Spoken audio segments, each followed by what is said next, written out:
Hello दोस्तों। तो welcome to new classes, new video. तो आज ये ज्योग्राफी की पार्ट 3 की क्लास होने वाली है और ये वन शॉट रिवीजन होगा। आप लोग को इस टॉपिक के बारे में पिछली क्लास में पार्ट 2 में बता दिया गया होगा, ठीक है। और इसके आगे से हम नव निश्चयवाद की शुरुआत करेंगे। और नव निश्चयवाद क्या है उसके बारे में हम एक शॉर्ट पैराग्राफ देखेंगे। और इसके साथ साथ इसके वन शॉट होने के बाद हम थोड़ा एनसीईआरटी की लाइन बाय लाइन एक बार आपको पढ़ा के समझा देंगे, ठीक है।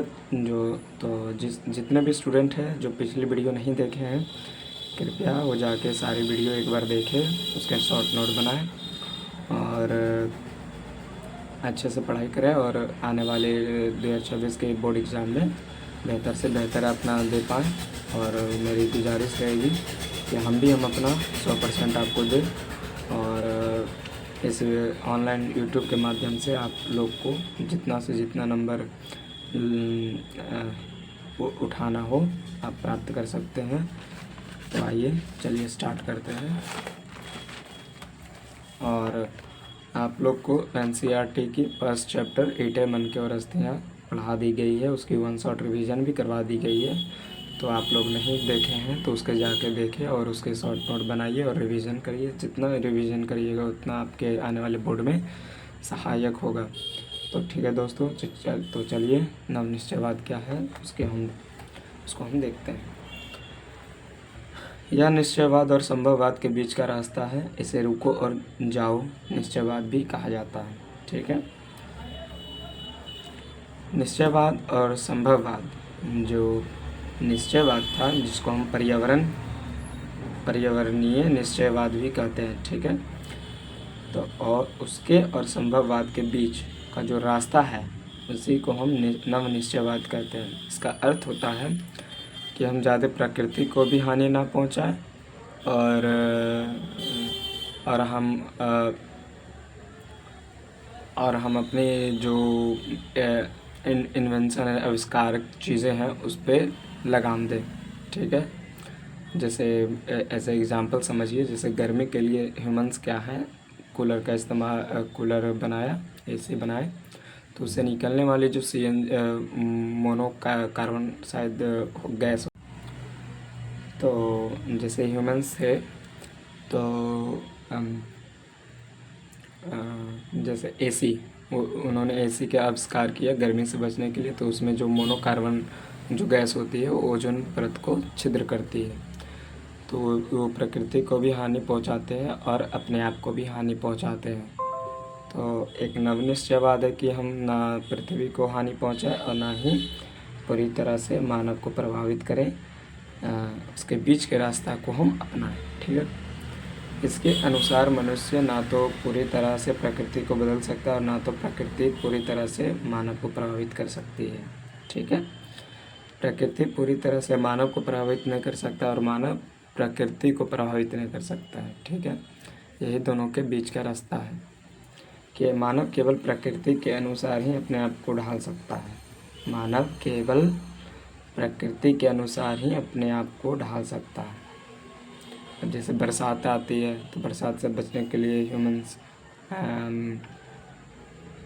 छाते का उपयोग करते हैं, वो प्रकृति के भी अनुसार चलते हैं। और मनुष्य जो है प्रकृति के अनुसार ही चलते हैं और ना ही प्रकृति को उतना प्रभावित करते हैं। यह विचारधारा ना तो निश्चयवाद की तरफ पूर्ण रूप से प्रकृति को मनुष्य के से ऊपर दिखाती है और ना तो संभववाद की तरफ पूर्ण रूप से मानव प्रकृति से ऊपर दिखाती है। तो ये पैराग्राफ ये बताती है कि यह विचारधारा उस विचारधारा से है जो मनुष्य ना तो प्रकृति के ऊपर हावी दिखता है और ना ही प्रकृति मनुष्य के ऊपर हावी दिखता है, ठीक है। ना तो प्रकृति मानव के ऊपर उतना प्रभाव डालता है और ना ही तो मनुष्य पूरी तरह प्रकृति को प्रभाव डालता है। ये एक बीच का रास्ता है, ठीक है। तो आइए, इसका आज का क्लास तो आपको यहीं पर एंड होता है और इसका एक एनसीईआरटी की लाइन बाय लाइन आप लोग को एक बार क्लियर कर देते हैं, ठीक है दोस्तों।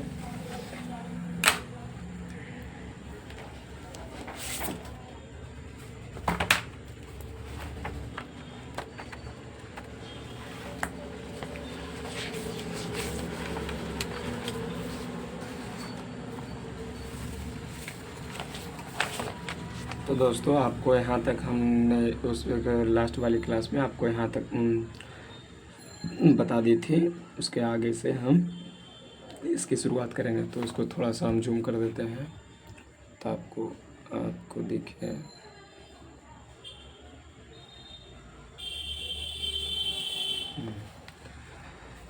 आर्थिक दृष्टि से आदिम समाज से संबंधित एक घर के प्रत्यक्ष संबंधों का प्रतिनिधित्व करती है। ऐसे अन्य आदिम समाजों के संबंध में जो प्राकृतिक पर्यावरण के साथ पूर्णतः सामंजस्य बनाए हुए हैं, आप अनुभव करेंगे ऐसे सभी प्रकारों में प्रकृति एक शक्तिशाली बल, पूज्य, सत्कार योग्य तथा संरक्षित है। सतत पोषण हेतु मनुष्य प्रकृति संसाधनों पर प्रत्यक्ष रूप से निर्भर है।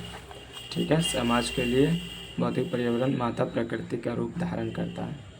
ठीक है, अब आते हैं संभववाद का जो पैराग्राफ है उसको हम देखते हैं।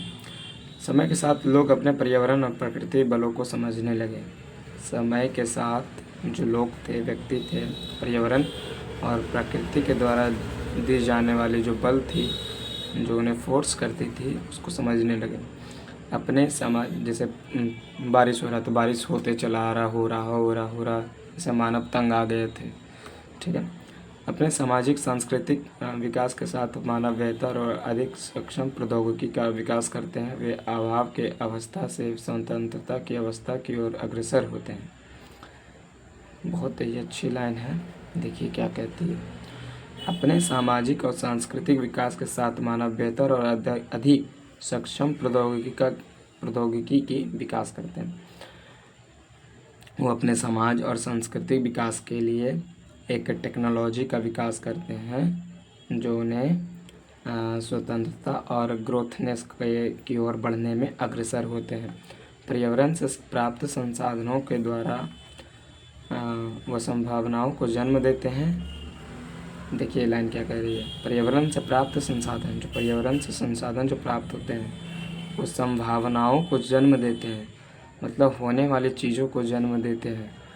जैसे पर्यावरण से कुछ ऐसे संसाधन प्राप्त होते हैं जो उन्हें जीवन की आगे की और भूमिका को जन्म देते हैं, जैसे कि उन्हें जीने की, ठीक है, दूसरी और कुछ ऐसे संसाधन उन्हें मिलती हैं जो प्रकृति से बचा जाए। ठीक है, ऐसे एक एक संभावनाओं को जन्म देती है। ठीक है, मानवीय क्रियाएं सांस्कृतिक भूदृश्य की रचना करती है। मानवीय क्रियाओं की छाप सर्वत्र है। कुछ भूमियों पर स्वास्थ्य, विश्राम स्थल, विशाल नगरीय प्रसर, खेत, फलोद्यान, मैदानों व तरंगित पहाड़ियों में चारागाहों, तटों पर पतन और महासागरीय तल, समुद्री मार्ग पर अंतरिक्ष में उपग्रह इत्यादि पहले के विद्वानों ने इसे संभववाद का नाम दिया। जो आधुनिक ह्यूमन्स है, जो अभी के ह्यूमन्स हैं, तो संभववाद उन्हीं पे ये फिट बैठता है। ठीक है, संभववाद का नाम क्यों दिया? संभववाद वही है, ना तो प्रकृति पूरी तरह से मानव के ऊपर प्रभाव डालेगा और ना ही मनुष्य प्रकृति के ऊपर उतना प्रभाव डालेगा। हम लोगों ने एसी बनाया, गाड़ी बनाए, तो गाड़ियों से निकलने वाली, एसीओ से निकलने वाली जो प्रदूषण है उसको कंट्रोल करने के लिए कुछ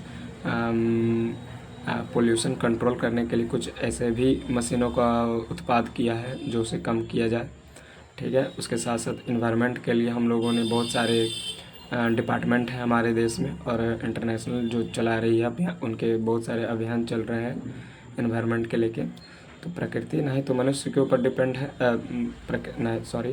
प्रकृति तो ना तो पूरी तरह से ह्यूमन्स के ऊपर प्रभाव डालता है, ना ही ह्यूमन्स ज़्यादा प्रकृति के ऊपर अपने प्रभाव डालता है। इसे कम करने के लिए अपने योजनाएं, प्रोग्राम वगैरह, कार्यक्रम वगैरह ये लोग चलाते हैं, तो उसी को संभववाद का नाम दिया गया जो अभी की ह्यूमन्स है। अब जैसे मान ले पहाड़ों के ऊपर सीढ़ी नुमा वो लोग खेती करते हैं, जो पहाड़ी क्षेत्रों में जो लोग रहते हैं। ठीक है, और अंतरिक्ष में देखिए उपग्रह इत्यादि ह्यूमन्स भेजा करते हैं। ठीक है, प्रकृति अवसर प्रदान करती है, जो नेचर है अवसर प्रदान करती है और मानव उनका उपयोग करते हैं तथा धीरे धीरे प्रकृति का मानवीकरण हो जाता है तथा प्रकृति पर मानव प्रयासों की छाप छोड़ देते हैं। क्या कह रहा है? धीरे धीरे प्रकृति का मानवीकरण हो जाता है, जो प्रकृति है उसका मानवीकरण हो जाता है, क्यों ह्यूमन्स प्रकृति को थोड़ा कंट्रोल करके अपने अनुसार उससे चलाते हैं। ठीक है, ये लाइन ये कह रहा है, तथा प्रकृति पर मानव प्रयासों की छाप छोड़ने पड़ने लगती है। वही वह जो मानव का जो प्रयास है वो प्रकृति के ऊपर छाप छोड़ देता है। ठीक है, आइए एनसीईआरटी में टॉपिक है मानव प्रकृति का मानवीकरण, और एक और टॉपिक यहाँ पर मानव का प्रकृतिकरण और प्रकृति का मानवीकरण, दोनों मस्ट इम्पॉर्टेंट है। ठीक है, प्रकृति का मानवीकरण मतलब क्या होता है? प्रकृति का मानवीकरण हो जाना, जो नेचर है उसके साथ ह्यूमंस पूरी तरह ढल जाते हैं और उसको दोहन करना शुरू कर देते हैं, यही है मानवीकरण। ठीक है, और प्रकृति सेम थिंग है, बट यहाँ एक अलग है, मानव का प्रकृतिकरण। यहाँ प्रकृतिकरण जो है वो मानव के ऊपर डिपेंड रहेगा, प्रकृति जो है वो मानव के ऊपर अपनी पूरी तरह से प्रभाव डालेगा। ठीक है दोस्तों, आइए इस टॉपिक को देखते हैं। ट्रोंडहाइम के शहर में सर्दियों का अर्थ है प्रचंड पवने और भारी हिम। महीनों तक आकाश अदीप्त रहता है। कैरी प्रातः 8 बजे अंधेरे में कार से काम पर जाती है। जो कैरी है रोज़ाना 8 बजे अंधेरे में कार से काम करने जाती है, और इतनी सर्दियाँ रहती है, इतनी ठंड रहती है, वहाँ सुबह भी 8 बजता है तो वह अंधेरा रहता है। ठीक है, और जो कैरी है वो कैरी 8 बजे सुबह में जाती है काम करने। ठीक है, क्योंकि वहाँ इतनी ठंडे रहती है और इतना कुहा रहता है कि वहाँ सूर्योदय तो बहुत कम दिखती है। सर्दियों के लिए उसके पास विशेष टायर हैं। जो गाड़ियाँ जो ध्रुवीय क्षेत्र में जो बर्फीले जगह पे होते हैं तो उधर गाड़ी चलाना मुश्किल होती है, तो उनके लिए अलग से टायर बनाए जाते हैं। और वह अपनी शक्तिशाली कार की लाइटें जलाए रखती है। उसका कार्यालय सुखदायक 23 डिग्री सेल्सियस पर कृत्रिम ढंग से गर्म रहता है। ठीक है, उसका जो कार्यालय सुखदायक है, जो उसका ऑफिस है, उसके अंदर 23 डिग्री सेल्सियस पर गर्म रहता है। विश्वविद्यालय का परिसर जिससे वह काम करती है कांच के एक विशाल गुंबद के नीचे बना हुआ। यह गुंबद सर्दियों में हिम को बाहर रखता है और गर्मियों में धूप को अंदर आने देता है। ठीक है, और तापमान को सावधानीपूर्वक नियंत्रित किया जाता है। तो उसके जो विश्वविद्यालय का जो परिसर है, जो कांच के एक विशाल जो गुंबद बना हुआ है, तो ठंड में क्या करती है, तो जब बर्फ़ जम जाते हैं तो बर्फ़ जब गुंबद के ऊपर जमेगी तो जाहिर सी बात है वो स्लोप कर जाएगी या फिसल जाएगी या गिर जाएगी, उस पर जमे हुए नहीं रहेगी। और जो धूप की किरणें हैं, जो धूप है, सूर्य की किरणें हैं, वो आसानी से उस गुंबद के द्वारा होते हुए अंदर तक आती है और वह पर्याप्त प्रकाश होता है। यद्यपि ऐसे रुक्ष मौसम में नई सब्जियां और पौधे नहीं उगते हैं। कैरी अपने डेस्क पर आर्केड रखती है और उष्णकटिबंधीय फलों जैसे केला व कीवी का आनंद लेती है। यह नियमित रूप से वायुयान द्वारा उष्ण क्षेत्रों से मंगाए जाते हैं। माउस की एक क्लिक के साथ कैरी नई दिल्ली में अपने सहकर्मियों से कंप्यूटर नेटवर्क से जुड़ जाती है। वह प्रायः लंदन के लिए सुबह की उड़ान लेती है और शाम को अपना मनपसंद टेलीविज़न सीरियल देखने के लिए सही समय पर वापस पहुंच जाती है। यद्यपि कैरी 58 वर्षीय है, फिर भी वह विश्वविज्ञान विभागों के अनेक 30 वर्षीय लोगों से अधिक स्वस्थ और युवा दिखती है। तो देखिए दोस्तों, तो प्रकृति का मानवीकरण, प्रकृति कैसा भी हो, मानव अपने अनुसार प्रकृति को चलाती है। ठीक है, तो यही है प्रकृति का मानवीकरण। ठीक है,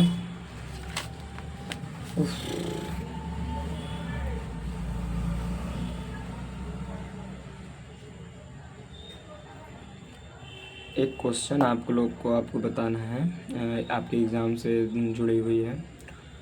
जब भी आपको इसको नोट करिएगा, इसको एक कलम कॉपी लीजिए और उसको पॉइंट के अनुसार लिखिएगा। मानव के प्रकृतिकरण की व्याख्या करिए, ये क्वेश्चन है। ठीक है, मानव का प्रकृतिकरण की व्याख्या करिए। तो इसके प्रति आपको क्या जवाब देना है? तो इसके जगह पे आपको जवाब देना है निश्चयवाद की। ठीक है, निश्चयवाद में हमने जो भी पढ़ाया है उसे लिख देना है, और कैसे लिखना है ये हम आगे बताएंगे आपको। बट आपको जो हम बताए हैं, मानव के प्रकृतिकरण की व्याख्या करिए, आपको नवनिश्चय ही लिखना है। ठीक है दोस्तों। और पूछेगा एक प्रकृति का मानवीकरण, जो अभी मैंने पढ़ाया है। तो प्रकृति का मानवीकरण तो संभववाद डालिएगा, क्योंकि प्रकृति का मानवीकरण ही संभववाद है।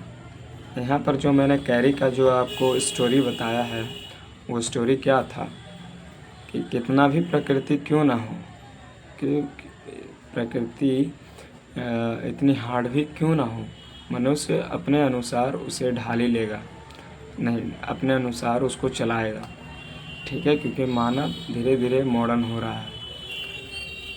कैरी के जगह जो कैरी ऐसे कैसे क्षेत्र में रह रही होती है जहाँ एकदम बर्फ़ की चादर, मोटी मोटी चादर जम जाती है, तो उसका जो विश्वविद्यालय है, तो उसके विश्वविद्यालय एक ऐसे इस प्रकार बनी हुई है, बाहर की खिड़की एक गुंबदनुमा है जो उसको जमने नहीं देती है बर्फ़ को, और सूर्य की किरणों को आराम से सोखती है और अंदर रिफ्लेक्ट करती है।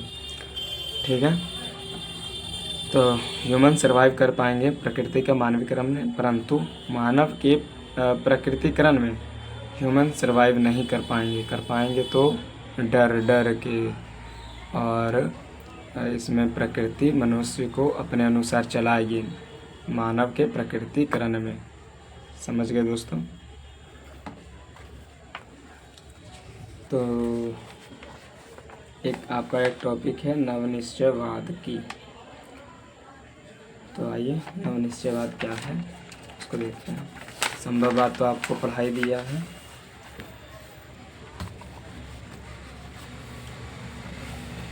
क्या आप कल्पना कर सकते हैं कि ऐसी जीवन शैली कैसे संभव हुई, या प्रौद्योगिकी जिसके कारण ट्रॉन्डहाइम के लोग जैसे अन्य लोग प्रकृति द्वारा आरोपित अवरोधों पर विजय के लिए सक्षम हुए। दिख नहीं रहा आपको। क्या आप ऐसे अन्य कुछ दृष्टांतों को जानते हैं? ऐसे उदाहरणों को ढूंढना कठिन नहीं है। भूगोलवेत्ता ग्रिफिथ टेलर ने एक नई संकल्पना प्रस्तुत की है जो दो विचारों पर्यावरणीय निश्चयवाद और संभववाद के बीच मध्य मार्ग की परिलक्षित करता है। उन्होंने इसे नवनिश्चयवाद अथवा रुको और जाओ का नाम दिया है। तो ग्रिफिथ टेलर जो हैं वो एक नई संकल्पना देते हैं। क्वेश्चन में पूछेगी ये नवनिश्चयवाद के विचारधारा के भूगोलवेत्ता कौन है? तो ग्रिफिथ टेलर है। ठीक है, आपको याद रखनी है। तो उन्होंने पर्यावरणीय निश्चयवाद और संभववाद के जो बीच का रास्ता है उसके बारे में इन्होंने बताते हैं।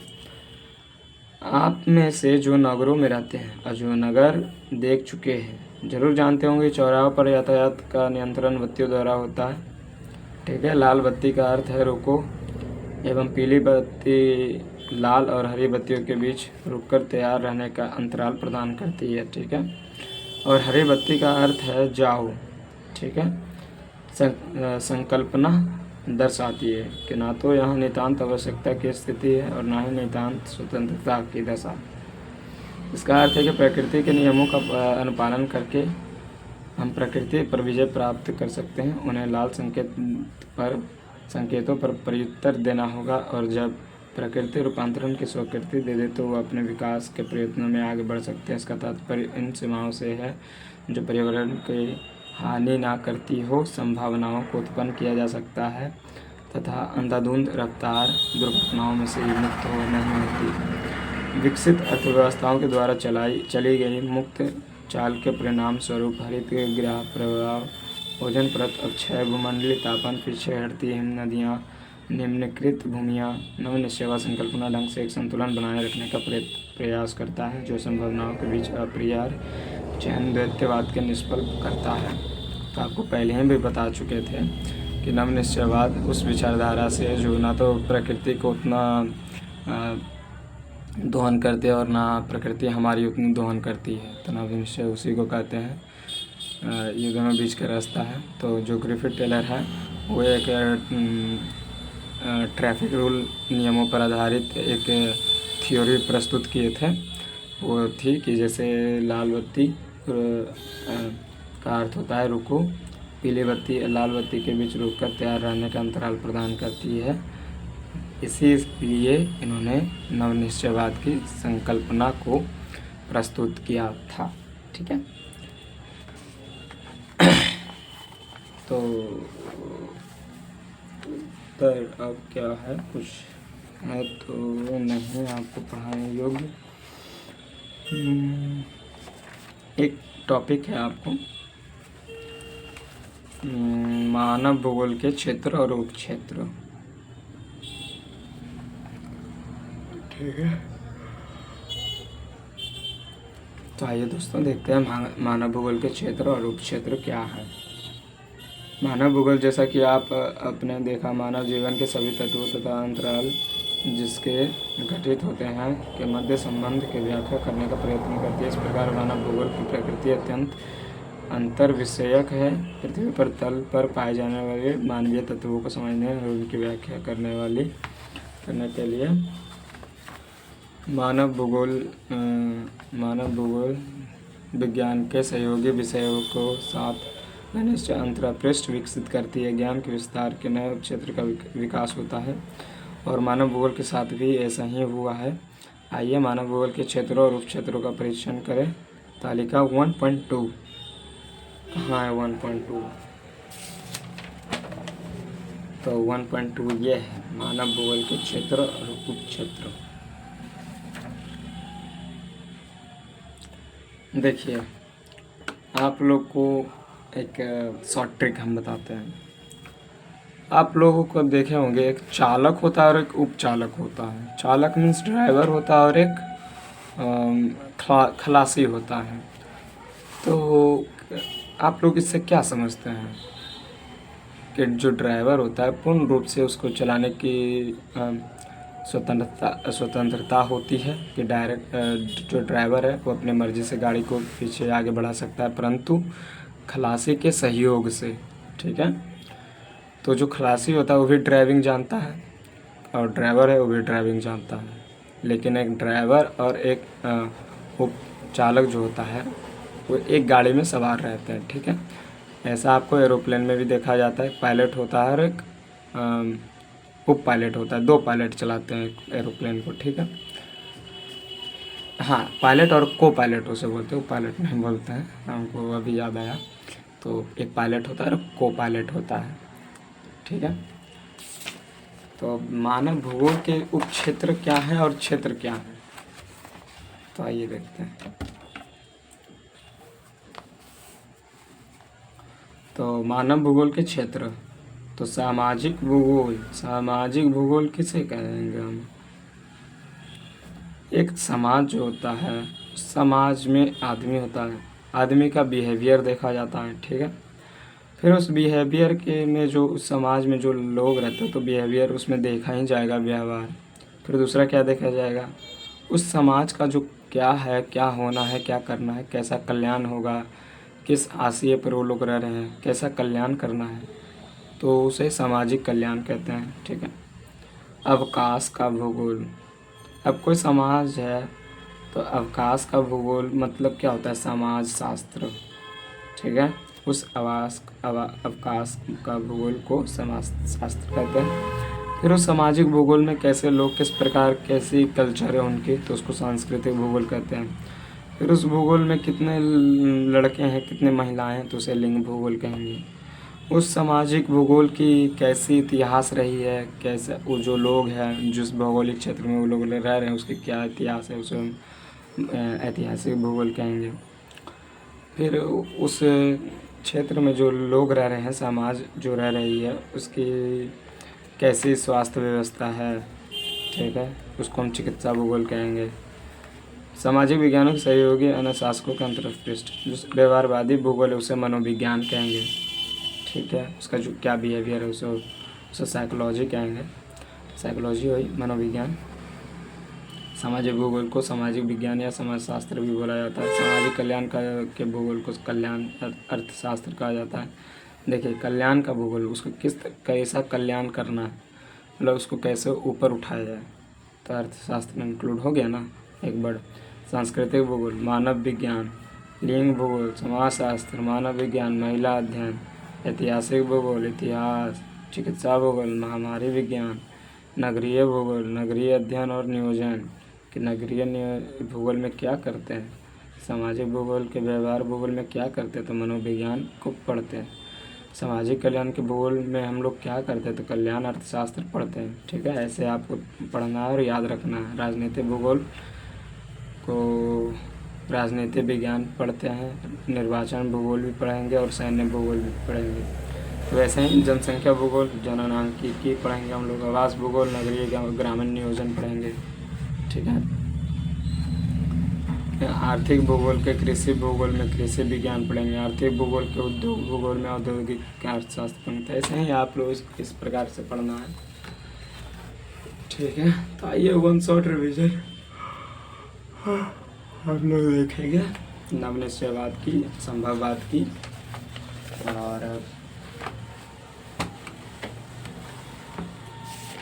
और आपको क्लास कंप्लीट करवाई दी है।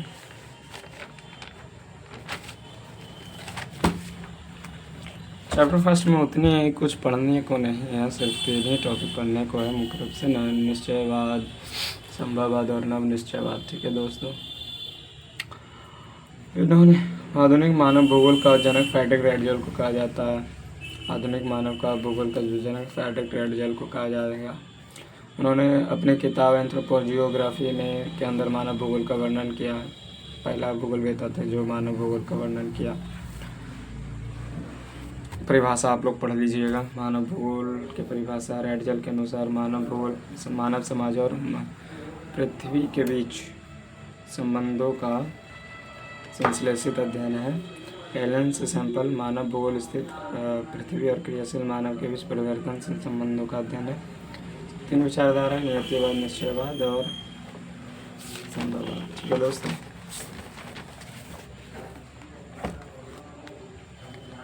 एक सेकंड इसको थोड़ा सा जूम आउट करेंगे क्योंकि पेज हमारी दिख नहीं रही है।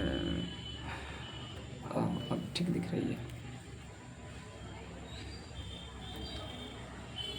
यह विचारधारा मानव भूगोल की प्रारंभिक विचारधाराओं में से एक है। इसके अंतर्गत उस मानव का जिक्र किया गया जो आदिम था और पृथ्वी से डर कर रहता था। उसने खुद को पृथ्वी के अनुसार ढाल लिया था क्योंकि वह पृथ्वी को प्रभावित नहीं कर सकता था। ठीक है, निश्चयवाद में मानव पूरी तरह प्रकृति को सुनेगा। टेक्नोलॉजी के अभाव में उसके पास कुछ सोचने समझने का कुछ नहीं था। ये प्राचीन ह्यूमन्स थे, प्रकृति के अनुसार चलते थे और प्रकृति जो कहती थी ये करते थे। अब क्या कहती थी प्रकृति, ये भी आप लोग सोच रहे होंगे प्रकृति क्या कहती होगी। प्रकृति कहती होगी कि हम अधिक वर्षा करेंगे और आप लोग को छिपना है। अधिक वर्षा करती थी, ये लोग छिप जाते थे। प्रकृति कहती थी हम अधिक गर्मी करेंगे तो आप लोग को पहाड़ों की ओर जाना है, ये लोग पहाड़ों की ओर जाते थे। प्रकृति कहती थी हम अधिक ठंडी करेंगे तो ये लोग गर्म वाली क्षेत्रों में जाया करते थे, जैसे मरुस्थलीय क्षेत्र। ठीक है, जहाँ गर्मी ज़्यादा हो उस क्षेत्र में जाया करते होंगे। तो प्रकृति इस प्रकार कहते थे तो इस प्रकार सुनते थे, समझते थे, करते थे। संभववाद, इसके समर्थक विडाल डी लाप्लास के विचारधारा निश्चयवाद के आगे की स्थिति का वर्णन करते हैं। जब मनुष्य का विकास हुआ तो प्रकृति के नियमों को समझने लगा। संभववाद के भी जो विचारधारा थे विडाल डी लाप्लास, वो आगे की स्थिति का वर्णन करते हैं और इस प्रकार वर्णन करते हैं जो ह्यूमंस मॉडर्न हो रहे थे, जो सब समझ रहे थे। उन्होंने गर्मी को समझा, ठंडे को समझा, बरसात को समझा। उससे बचने के लिए रेनकोट बना दिया, कूलर बनाया, एसी बनाया, हीटर बनाया। ठीक है, संभववाद यही कहती है। नवनिश्चयवाद तो अभी हम आपको समझाएं कि ये निश्चयवाद पर्यावरणीय निश्चयवाद और संभववाद के बीच का रास्ता है। इसमें ना तो मनुष्य ज़्यादा प्रकृति की दोहन करेगा और ना प्रकृति मनुष्य का दोहन करेगा। दोहन का अर्थ होता है प्रभाव, इसके ज्योग्राफी में, ह्यूमन ज्योग्राफी में प्रभाव करना। ना तो प्रकृति ह्यूमन्स के ऊपर उतना प्रभाव कर सकते हैं और ना ही मनुष्य उतना इनके ऊपर प्रभाव करेगा। हाँ, दोनों में एक बैलेंस की ओर लेके चलेगा। ठीक है दोस्तों, तो आशा करते हैं आपको ये वीडियो पसंद आई होगी। ये वन शॉट रिवीजन और थर्ड टॉपिक को लेके हमने इस वीडियो को इंक्लूड करके बनाया है। और पॉलिटिकल साइंस की क्लास आपको कल शुरू कर दी जाएगी, समकालीन विश्व में राजनीति। ठीक है, और आपको इस वीडियो अगर पसंद आता है तो अपने दोस्तों में, भाई बहनों में शेयर करिए और ज़्यादा से ज़्यादा लाइक शेयर करिए, सब्सक्राइब करिए, हमें मोटिवेट करिए। सॉरी, आपके इस सब्सक्राइब लाइक से हमें काफ़ी मोटिवेट मिलती है, नई नई वीडियो बनाने का एक नई एनर्जी मिलती है। तो आप लोग इस वीडियो को ज़्यादा से ज़्यादा शेयर करें। ठीक है, तो आज की इस वीडियो को यहीं पे एंड करते हैं। मिलते हैं नेक्स्ट वीडियो में, चैप्टर 2 में। क्या है चैप्टर 2 में आपकी, एक बार देखते हैं। मानव वो प्रकृति एवं विषय क्षेत्र तो हो गई है। अध्याय 1 इकाई 2 का विश्व जनसंख्या आपको शुरू कर दी जाएगी। ठीक है, हाँ, विश्व जनसंख्या शुरू कर दी जाएगी कि कौन से द्वीप में कितनी कितनी जनसंख्या है। चलिए उस टॉपिक पे बात होगा। तो ठीक है दोस्तों, गुड बाय। आराम से तैयारी करें।